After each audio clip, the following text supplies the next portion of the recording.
All right, hello everyone, and welcome to another edition of Show and Tell Live. My name is Carrera, and I am a culture editor at Fashion Snoops, filling in for Michael this week.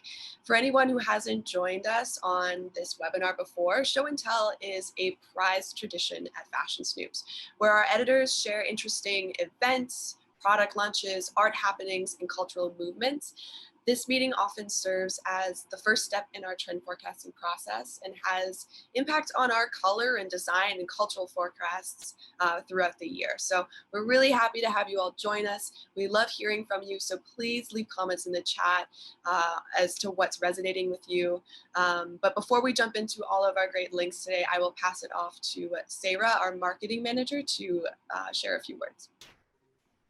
Thanks, Carrera. Hi, everybody. Thanks for joining us. I do see someone just chatted in that they can't see us. There are a few different view options at the top of your screen. You might need to just play around with them, but we will get along with the presentation. I know a lot of you have joined us for our digital trend immersion last week, and we wanted to let you know that the recordings and the on-demand session will be available soon. We will be sending out an email as soon as that is ready. We are working hard to make sure that everything is perfect for you. So that will be available starting tomorrow. You can expect an email with all of the instructions of how to access it. And even if you didn't join us for the live version, there is still an opportunity for you to register and access all of the amazing content. So please be sure to keep an eye out in your inboxes for all of that information. I also wanted to let you know about an exciting webinar that we have coming up next Tuesday, December 8th at 10 a.m. Eastern Time. This is going to be a follow-up of our Camaraderie, Not Competition webinar that we held earlier this year in April, where we were joined by a panel of trade show leaders. So we're bringing back some familiar faces as well as some new panelists to talk about what has happened in the past 9 months for trade shows, what we're planning for the future, and what they have learned during this time, switching to digital events. So this is going to be a great opportunity to get some insight from trade show leaders, hear about future plans for next year. So we hope that you will join us. That will be a separate registration, so I'll put that in the chat box, and we hope that you join us then. That's all from me, so I'll pass it back to you, Carrera. So thanks, Sarah. Share my screen. And perfect. First up today, we have Mallory. Hey, Mallory. Hi, everyone. I'm Mallory. I'm a beauty editor here at FS, and I have kind of a mixed bag of links to share today. The first one is this really cool and strangely cute take on the miniature trend. So this is by a Paris-based artist named Simon Leveuve. I think that's how pronounce that. And he envisions dilapidated shelters that appear to emerge from a post-apocalyptic universe as these kind of eerie, grungy safe havens that are slowly being enveloped by trailing vines and mosses. We've been tracking the miniature trend, and everything, you know, miniature size has been such a fun thing to track. But this is kind of an interesting, realistic, brutalistic take on it. And they really all have this aspect of like kind of, you know, shelter to them, but shelter from like garbage, from salvaged items, which is just, you know, I thought was an interesting take on this cute little dollhouse style trend that we've been seeing. And these are beautiful. You can follow him on Instagram. He has so many amazing things. Again, his name is Simon Leveuve.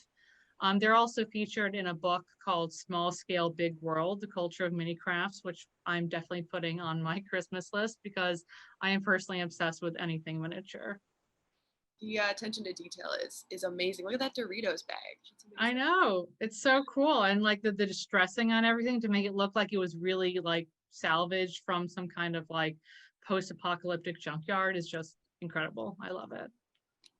The next one is a really sweet little project, I think. It's called Snug Corners, and as the title suggests, it pays homage to like the cozy little nooks and crannies in Irish pubs. Obviously, in COVID, consumers are feeling sad that they're missing out on these beloved traditions like going to a pub, hanging with friends, just having a good time. And so this really like stirs nostalgia. I also think that it's interesting that these are all photographed with no people in them. So it's kind of like you can mentally place yourself in these scenes and, just thinking about how life was, before the pandemic. It's also the proceeds from this calendar are going to Alone, which is an organization that enables older people to age at home, safely. So I think it's nice that, you associate the idea of a cozy Irish pub with, your local neighborhood elderly chap, so to speak. So I think it's really nice that that they're putting this to a good cause and also bringing us, all the thought of times to come when COVID is gone and we can enjoy these public social spaces again. So the next one is a little bit niche, but I'm loving it right now. So if you're not familiar with the Disney Pixar musical movie Ratatouille, you should definitely check that out. But a strange trend has emerged on TikTok within the past couple of months. So one user posted just like a funny song in the style of Broadway about Ratatouille. And this one little song has taken off to become a full-blown trend where now users and creatives all across TikTok are coming together to crowdsource and create their dream Ratatouille musical. Costume designers, production designers, lighting, puppetry, like songwriters, everyone is coming together to add their own ideas into this fray. And it's so charming. It fills me with such delight. And it's such a testament to the outrageous creativity of all these people who are working on it. It's just really become an opportunity for artists to add their own flavor from the mix. And obviously with this article that you're seeing, New York Times has taken notice of this Ratatouille trend. It's a little bit lighthearted, but also serious. And this article, as well as the other Playbill article that I linked, both do a really good job from the top to the bottom of explaining how the trend evolved and showing you some of the best examples. So please check that out because it is just the most delightful way you're going to spend your day. I think we should play one. So people. Yeah, go to the scroll up a little bit. Keep going. Yeah, play this one. This is a good one.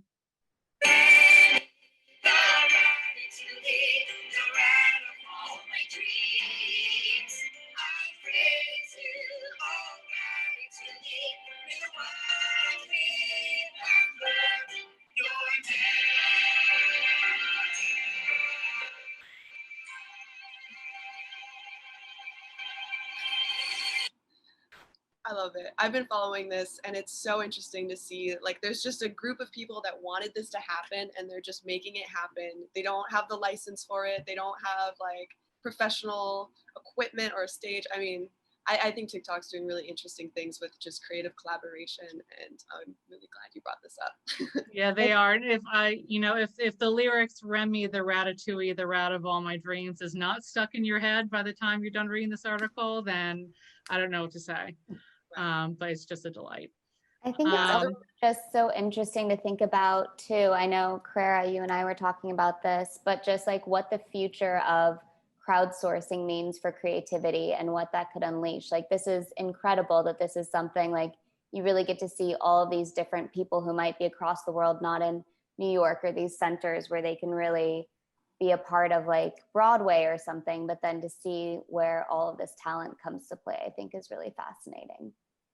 And imagine being this 16-year-old kid with your video in the New York Times. I mean, it's awesome. Truly. It's a wonder. Ratatouille brings us all together. And bringing my links to an end on a similarly culinary note, a few brands that I'm just finding interesting in terms of tying together this theme of sober curious, sober, and just trying to focus on low alcohol alternatives, especially for the holiday season. We've been tracking this trend of sober curious for a while within wellness. And these are all really interesting brands. House, Kin, Gia. They're all aperitifs, either low or no alcohol, and they all really focus on wellness boosting actives like adaptogens and different herbs, and they have these really sophisticated blends of flavors. I just thought it was really interesting for the holiday seasons. People are looking to drink less. There's really nowhere to go, nothing to do. Some people want to enjoy a cocktail, but they don't want to suffer the side effects. So this is definitely a good confirmation of this kind of responsible indulgence movement that we're seeing.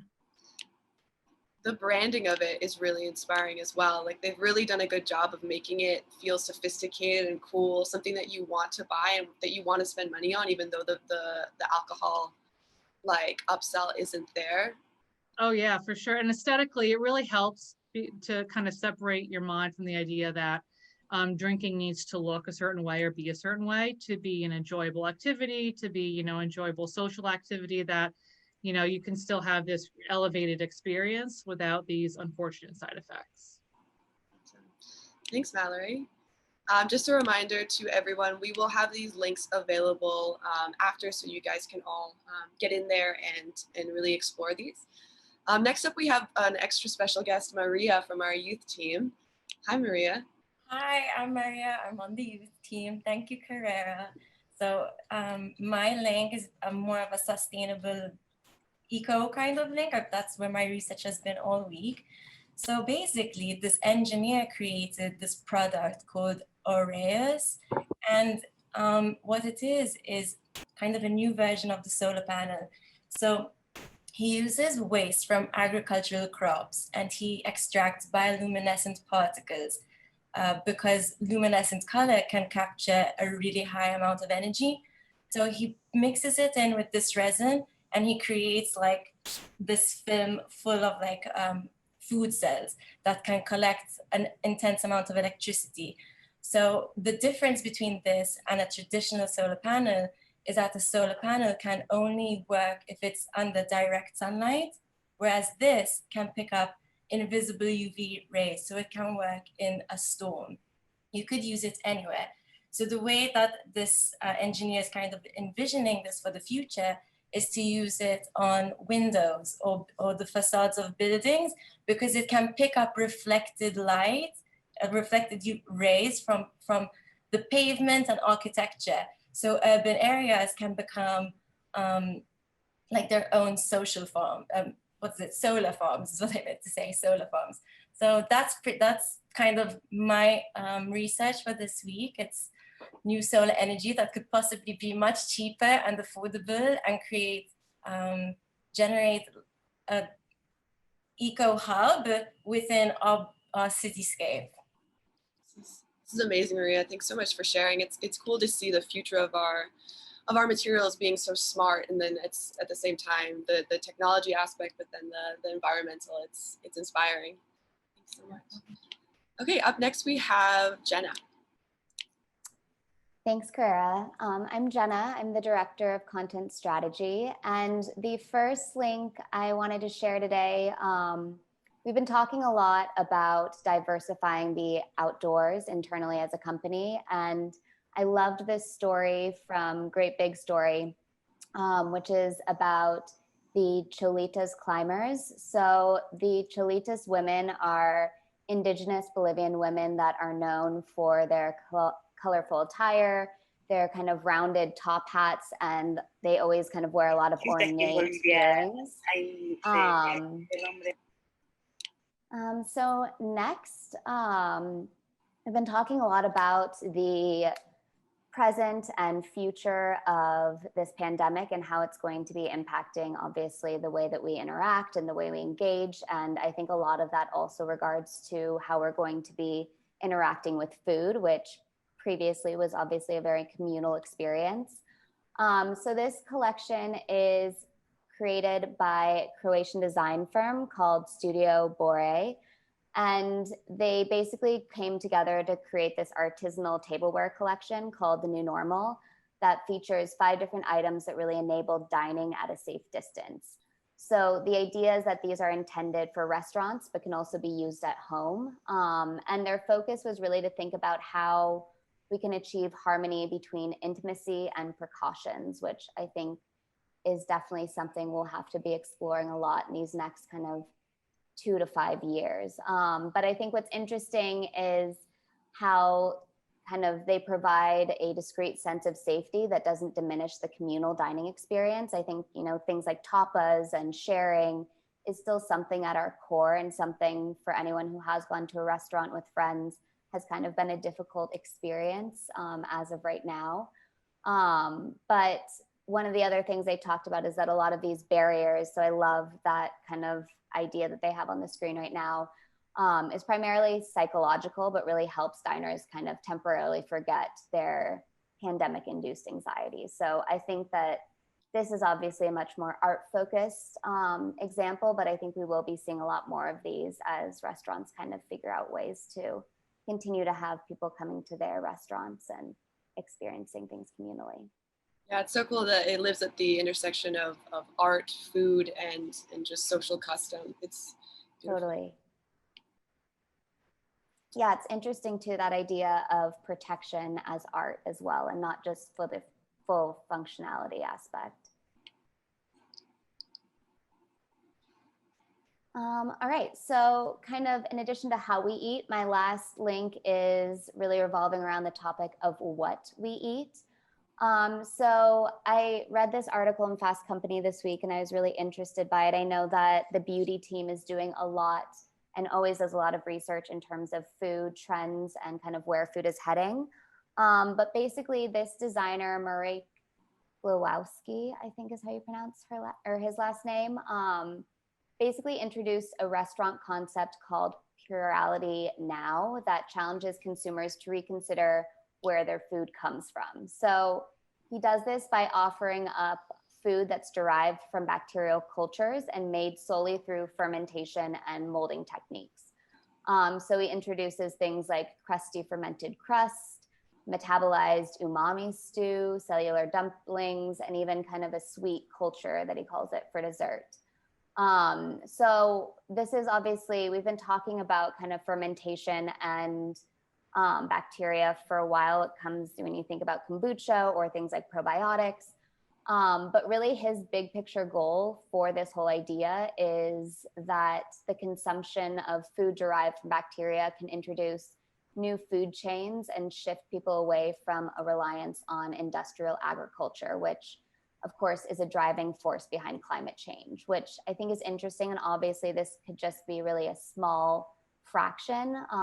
But I think what's also interesting is he talks about wanting people to think about how they can be human bioreactors, which is basically environments for bacterial growth themselves through their gut, and how kind of bacteria in their microbiome really affects nutrients and calories. So I think it's just interesting, something we've been talking about, but I think this kind of idea that they put together is especially interesting. And again, kind of, I think, as you said, Carrera, at the intersection of kind of art and food and kind of culminating it all together. Totally, yeah, there's this growing interest in the microscopic. It's in the microscopic worlds that's really influencing everything from fashion to food to, of course, the vaccine research. This is awesome. Okay, up next are my links. So my first two, I was getting really into like technology and music this weekend. So I found this really interesting website. It's called Aqueduct of Youth. This is kind of the artist statement, and what the purpose of this project is to kind of center on the idea that like every youth culture has a sound, it has a music, but it's kind of sectioned off. It's behind barriers, you know, that's how they keep it cool. But what this project does is allows anyone to see what the youth are listening to anywhere in the world. So I can click on Mexico and it will give me a list of all the different, like the top 20 songs that the youth in Mexico are listening to. And the artist kind of uses it as a way to feel connected to the youth and to not have to lose that connection. So I could get lost on this website, but I found it really interesting. Just this idea of connecting with youth around the world, and hearing what they listen to. The next one also has to do with music. This one I had a really emotional reaction to, and I'll tell you why after, but I'd love to know your guys' opinion on this. What it is, it's called the Infinite Drum Machine. And basically it has almost every noise you could possibly think of. And so you can scroll these different beats around like this. So like we have here like a computer printer, an ambulance, a wood chair. It has everything. And then once you've dragged it to your desired place, you can press this and it makes a little bead out of it.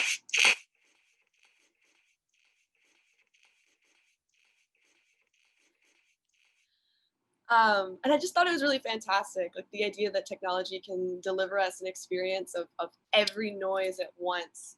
I don't know, it was just really powerful to me, the creative tools that are available to us, and that maybe even don't make sense that they're available to us. I don't, let me know in the chat, but I don't know if that sounded particularly amazing.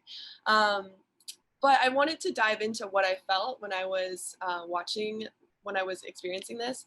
And it reminded me of this particular show that we've been interested in a while. It's called Years and Years, and it's a British show. It's kind of like Black Mirror, but it follows the same set of characters. I think there's like 8 or 10 episodes. And so I'm going to play you a clip from it that reminded me of this. And what's happening here, so she's describing how she can tap into all these sensors around the world. She has all this access to information, and it's becoming this like sensorial experience.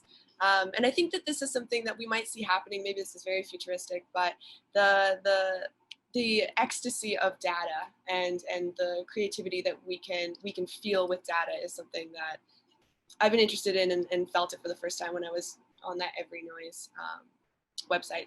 So the next one I have is they just opened up a Nintendo Super Mario World, or sorry, it's opening February 4th in Japan, and the visuals from it are stunning. I wanted to share them with you guys. Here is the trailer for it.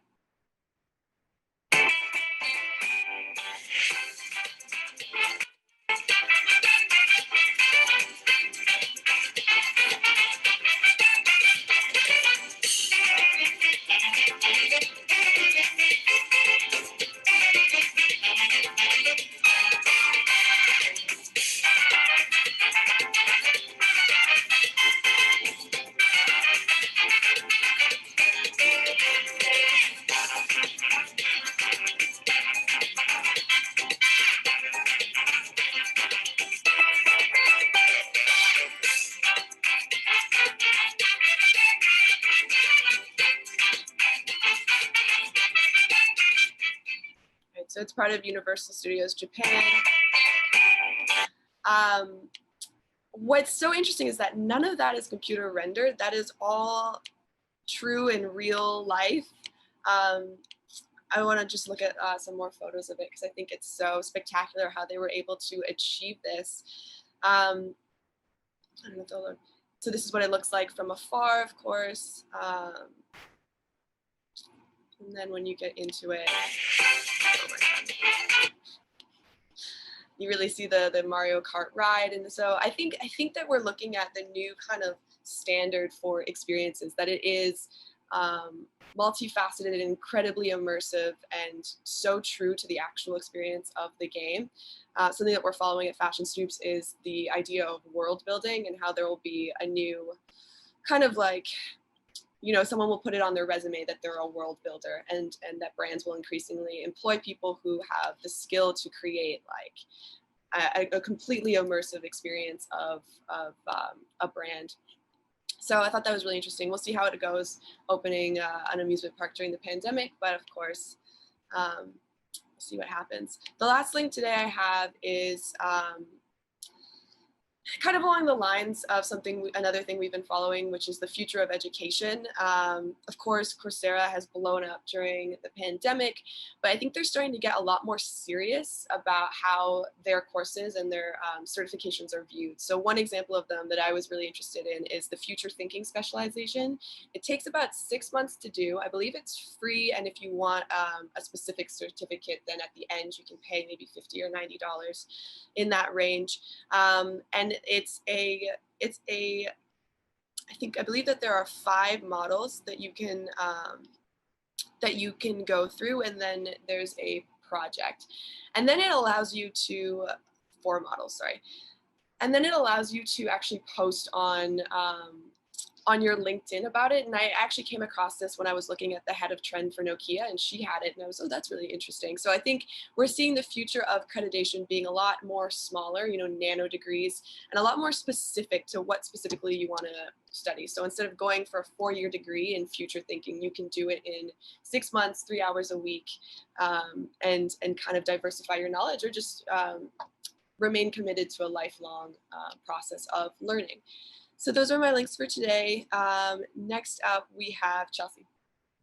Hey everyone, I'm Chelsea. I am a youth editor here at FS. So I just have one link today. If you click on that first link, it brings you to the Instagram account of 22-year-old model Awang Adechul. And it's a post showing her and her wife of almost a year, Lexi, and they are gracing the cover of LUK for the January 2021 issue. It's a stunning editorial. This cover image is so beautiful. And Awang, she is on the left. She's a supermodel from South Sudan, where she was scouted while working at McDonald's and also pursuing a law degree. And she nearly instantly became this like international sensation. She like flew to Paris immediately to walk for Vetements. Makes sense because she is beautifully striking. You can see in this image. But if you go to the second link, that is the actual Elle article. So you can see a few more images from the editorial and also read up about how the two handled quarantining together after being married for not very long. And I just love that Elle decided to feature this. It's like such a refreshing image and a refreshing love story for the new year after 2020 being a mess. So it's really refreshing, kind of like looking forward to 2021, hoping for a better year. So I thought it was really beautiful. And then I also just added the third link this morning because it's a Vogue article about the pair's wedding, which was last December. And I remember these images kind of floating around on my feeds of their coordinating looks for their wedding. And I just thought they're so beautiful. They definitely deserved to be revisited. I loved that Pyre Moss cape dress and then the way that it coordinated with just that clean white suit. I'm sure we all saw these, or some of us saw these last December, but I just wanted to bring them back up because of the cover, the Elle cover that I saw.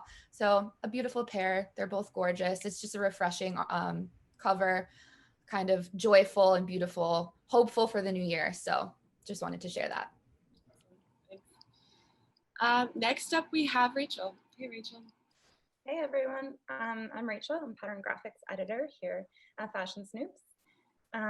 My first link, so I think we've all been using GIFs a lot more than usual because sometimes words just can't even express what's going on. I mean, we all know what happened this year. There's been a million different directions. So Giphy put a list of their most viewed GIFs of the entire year for 2020. This just has the editor's version from It's Nice that this has all of their favorite from that collection. But of course we have Dumpster Fire. There were a lot that were made specifically and sent to people that were caregivers or people that just, you know, a virtual hug. I think we've all sent that. Of course, a lot of the ones with masks. And then the next one kind of was just self-explanatory. But there's a lot more. Oh, there's this one too. They're very positive, and sometimes like if you just send that, this one of course I think I got a few times too. But there's a full list. There's a link within this article and it has all of their top. Actually, if you want to go to that, it was surprising to see the top one that was sent to that. Is at the top of the article? I think so. If you go in here, yeah. So this has them listed out the top with all the numbers, which I thought was pretty surprising. And then the first one I think should be down a little bit more. So yeah, this was the top one on there, which I thought was super cute. Wow. But, I mean, that definitely says something about culture and the sentiments that we're all sharing or trying to share with each other.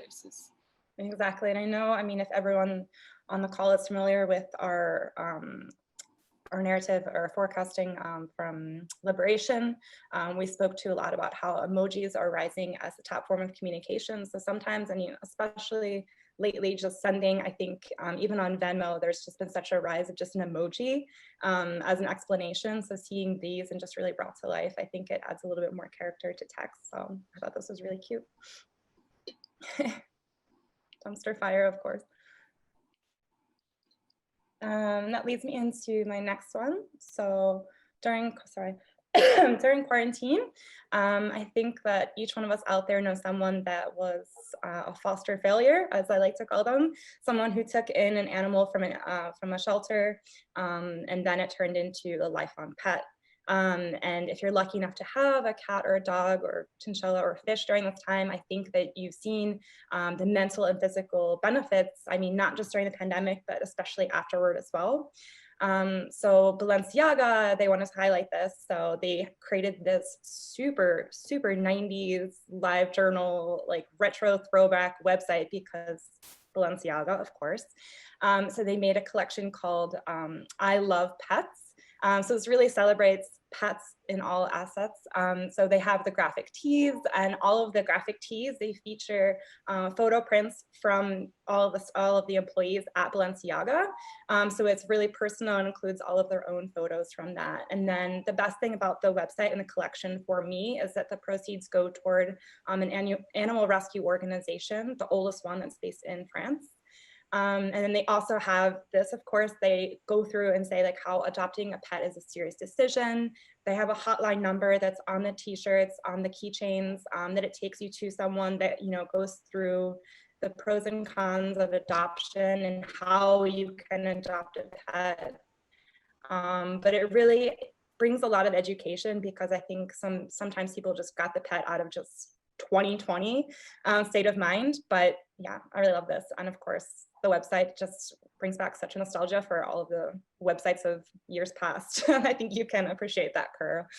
Totally. I love this. And I feel like I see this aesthetic popping up more and more. I think it's because it might even be a reaction to realizations we've been having recently about how our current social media is harming us and how it's extracting all our data. And it's almost like we want to just go back to a time when our technology was naive and cute and silly and wasn't like secretly like controlling how we think and editing us. So I love this, and I think we'll continue to see this kind of just naive, like silly, fun nostalgia internet. I think so too. I mean, we spoke to nostalgia a lot at the start of quarantine, and that's only gotten stronger, I think. So that's definitely like the comfort food of graphic design right now, maybe, is throwback.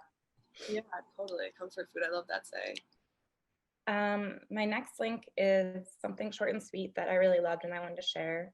It is a crayon company from an artist and designer called Retoolings. So the artist, she makes her own crayons, and they kind of substitute as sculptures. So they are so beautiful, and that's why, because they're sold out everywhere. They're so beautiful on their own that they can be a standalone sculpture within your home. And honestly, like the sets are too beautiful to use at some point. But again, going back to that nostalgia when I was growing up, and I think maybe a few people out there had the same kind of pencil that had the multicolor colors on it. So it was a choose your own adventure of what color you got. But I really love these, especially the ones that are just like, this one has all the different flecks of color. So it's really making, I mean, we saw the rise of adult coloring books, but this would be the perfect tool for it. But it also has a lot of shapes too. So bringing in that kind of sensory angle to crayons, they're really modern. It reminds me so much of like these candles that we've been seeing so much as well, kind of just standing on their own as an object within the home. So maybe crayons will be the new candle, who knows, but I really love these. They're awesome. I want these crayons on my desk too, Melissa. So cool. And my last one is just so fun. I had to share. If anyone else has seen this designer, they will know exactly what I'm talking about. So his name is Pablo, and I will point out a few of my favorites. I mean, definitely explore his Instagram. It is pretty amazing. The free Wi-Fi one that's like up on the top is a really good video. So he's a designer, but he just brings a lot of joy. So I mean, this like really made me laugh.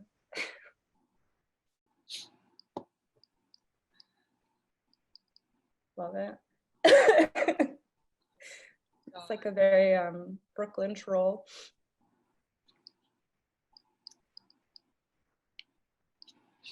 And then you can go to another one too. Oops. Click out of that one. Oh, there. Go down a little bit. The pain au chocolat is a good one too on the side. So you can see why I like this from like the graphic angle. It's kind of just, I don't know, graphic design ASMR maybe, but he kind of just creates things out of nothing. So he takes simple objects and just brings a lot of joy to it. So he has this whole series of taking food and making it into animals. He takes, I think, I forget what the animal food is, but he makes one with like a dog and things like that. And then I'll show you just one more video that he does. So it brings me a lot of joy. Go down a little bit more. Down a little bit more. Sorry, should have had the links more. More. Maybe it's down too far. It's the really funny pigeon one, but that's okay. We can pass if we're running out of time. But you can get the idea of his Instagram. That's a different one too.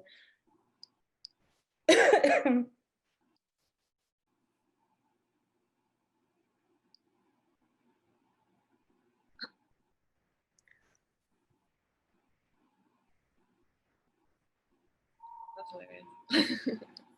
You can definitely get the idea. So if you need a little pick me up within your Instagram feed, I definitely suggest giving Pablo a follow. It will definitely lighten your day. So enjoy. Thanks, Rachel. Thank All right, you. up next we have Melissa. Hi, everyone. I'm Melissa Moylan. I'm VP of Women's at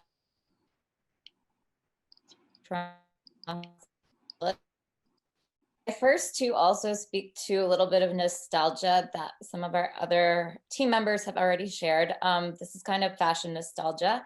So the first one is Colette Mon Amour, which is a documentary film. And I'm sure most of you know Colette in Paris was this kind of amazing, iconic store that was 20 years. It ended in 2017, and it was just this amazing space before the internet that combined fashion, style, food, art, and design, and it was just this epicenter. So there's a lot of cool people that are featured in it: Pharrell, Kanye, Virgil Abloh, that are interviewed in the documentary film. And they're rolling it out in major cities. I have no idea how it's actually going to be released, given kind of the circumstances. It's first going to be released in Paris on December 20th. Then I know it's coming to New York, I think probably in February, but it's a good one that I really look forward to seeing eventually. And I thought you might enjoy it as well. Okay, and then the next one that I have, it's also a little bit of nostalgia.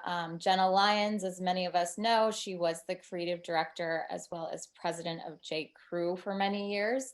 And she also became kind of this icon of American style. And so now she has a new reality show that's coming to HBO Max. And you could just kind of see what's going on here.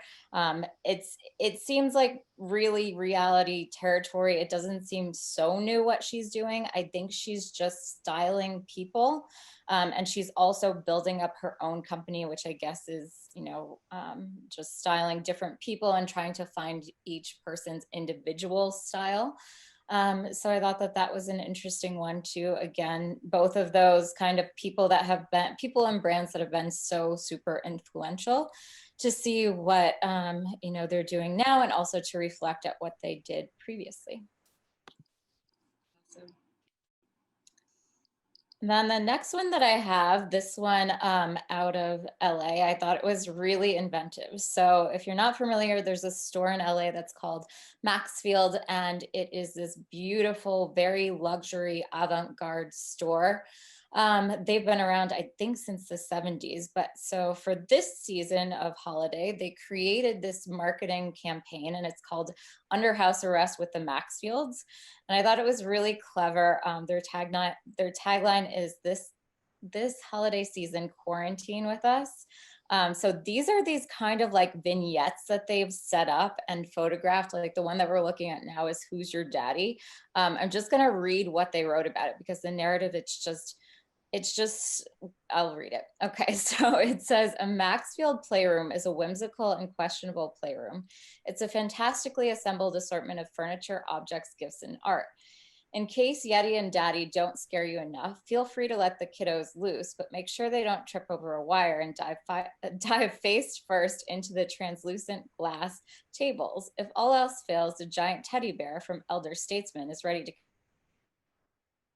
For some educational content, we recommend a stimulating viewing of iconic pop work like the Warhol Campbell's soup can bag circa 1966, casually resting atop an artist's side stable, or perhaps the Roy Lichtenstein sunrise print strewn across the Angelo brass easel.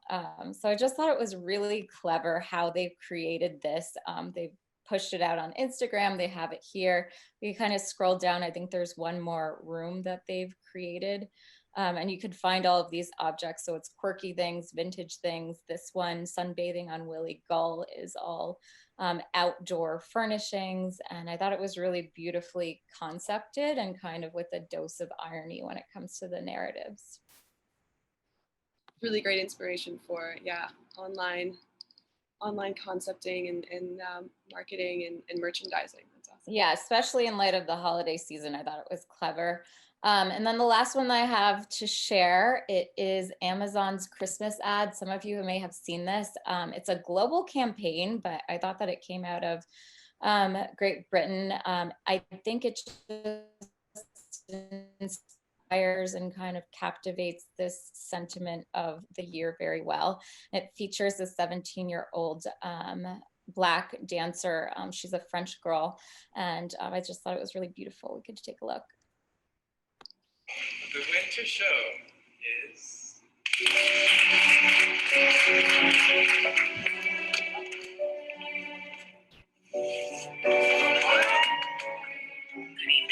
All schools across the country will close until further notice as coronavirus reached them.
Yeah, so I just thought that was a nice sentiment to kind of recap the year, and it's from Amazon.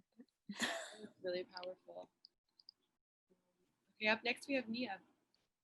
Hi everyone, I'm Nia, the materials editor at FS. So the link I'm sharing today is a pretty interesting project I came across recently that's been funded by the European Union, and it's called Odeeuropa, where AI and historians are teaming up to recreate lost sense throughout history. And I can give it a bit of a summary, and then maybe, Carrera, you can play some of the video below. It's pretty short, but I'll kind of summarize before you play. So basically their team is starting out by developing an AI algorithm to identify references to scent from 250 historical European texts and images across 7 languages. And then historians and scientists are hoping to decode these descriptions for scent notes that they can find, and then to better understand the context in which these smells feature. So some of the examples that they mentioned were, tobacco or hot tar during the Industrial Revolution. And then they plan to take these results in their research and then compile it into an online encyclopedia of smell heritage, where each scent will be given a small biography, and it'll feature, relevance to places and emotion, and then more deeply, which I thought was interesting, plot the changing social significance of certain smells. And in general, this idea of smell heritage was something I've never heard of before, but I thought was really interesting, kind of the significance of smell in our culture, in the same way that we kind of view food and taste. And then in the future, their plan is to incorporate this into museums, or maybe even expand into the history of other global regions. So Kara, if you want, you can play some of the video. It's pretty short, but hopefully the playback works for you guys.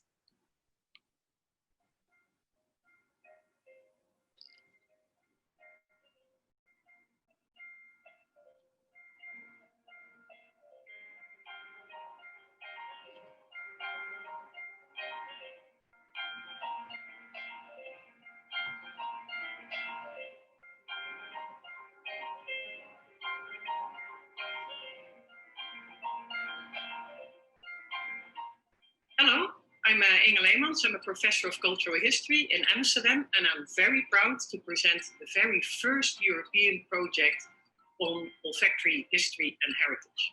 In Odeeuropa, we will build a multidisciplinary team to dive into digital heritage collections to discover key scents of Europe and bring those back to the nose.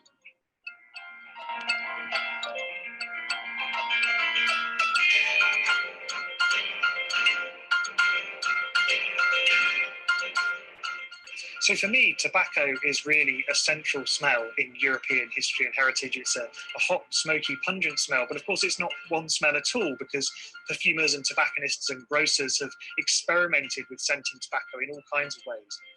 But as a historian, it's also interesting for me because it links to histories of sociability, trade and colonization, and also health. We developed tools to automatically extract information from text, and we will analyze, for example, the role of industrial smells. We expect to find a lot of their mentions in text by Italian futurists, for example, smell of motor oil, of ozone, and all the smells associated with industries that we're seeing in those texts as a positive scenario. From the perspective of heritage science, it's really interesting to focus on smells such as smell of old books in the frame of Odeeuropa.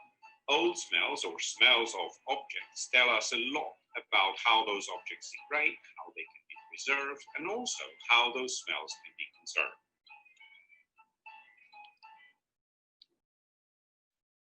Wow, really So fascinating. yeah, super interesting. Yeah, that was cool. Yeah, I think smell is so underrepresented in our art and in our history. I think that's definitely something that we're tracking. We've been seeing a lot of like digitizing scents, and I know the beauty team has looked into how different perfumers are using technology to deliver experiences of smell. I'm excited. I'm excited to see where this goes. Smell is one of my favorite scents. Okay, and then finally today we have Amanda. Hey, Amanda. Hi guys, I'm Amanda. I'm a home editor here at Fashion Snoops. Today I wanted to bring you this, the first science incubator in fashion. So Slow Factory, which is the platform that this is being shared on, launched this incubator program one by one about a year ago. And it's done in partnership with Swarovski and UNOPS. So the point of the incubator is to pair scientists and designers to create different sustainable initiatives, regenerative technologies, materials, and just like human-centered design. And so it's been a year since it launched, and the participants, the groups, are finally ready to share their findings. So just, a quick little background about the 1x1. It is the first science incubator in fashion, breeding cross-disciplinary collaboration and solution-based sustainable innovation.